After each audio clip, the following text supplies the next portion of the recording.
We are making our pesto with peanuts instead of pine nuts. Pravimo naš pesto sa kikirikijem umjesto sa pinjolima, ako sam ja dobro to prevela, pine nuts.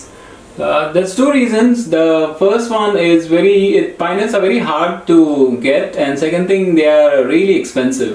Da, ovi pinjoli su, prva stvar, ili jako skupi ili ih teško naći, tako da imate bolju alternativu, kikiriki. And it would give you the same taste how it comes from pine nuts. Da, bit će isti ukus kao i sa pinjolima. You can use pesto sauce for your pastas. You can even top up some pesto sauce on your pizzas. You can apply for your burgers, making a burger like a pesto mayonnaise, and apply for your sandwiches. So you can use multi-use of pestos actually. Da, ovaj pesto stvarno možete koristiti u bilo čemu, kao što kaže Anthony, možete na picu da stavite, možete da pravite neki majonez od pesta, možete staviti na sendviče, stvarno više namenski je. And the best part is you can just make pesto and preserve it in your fridge, and it becomes very handy for you when you're making a pasta or a pizza or a burger. Da, možete da ga napravite i da ga držite u vašem frižideru i kad god vam treba vi ga izvadite. So stay tuned. I'm showing the recipe on our channel. Ostanite za nama i vidjet ćete da recept stiže. Ajde. First goes the basil. Prvo ubacujete bosiljak.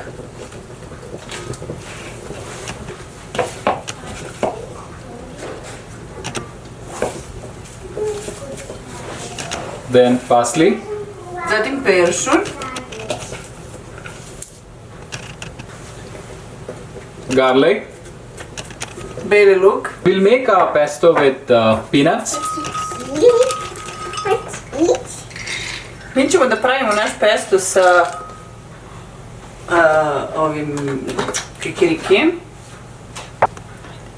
Some parmesan cheese. Stavit ćete malo parmezan sira. Olive oil.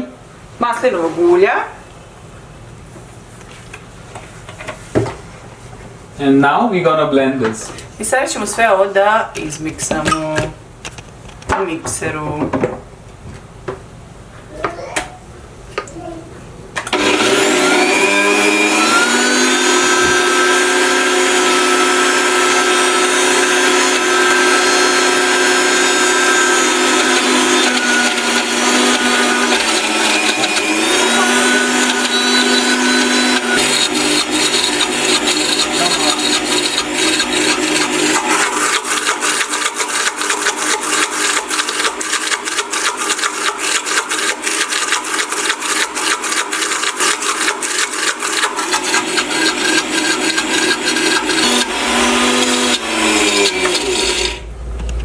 And our pesto is ready.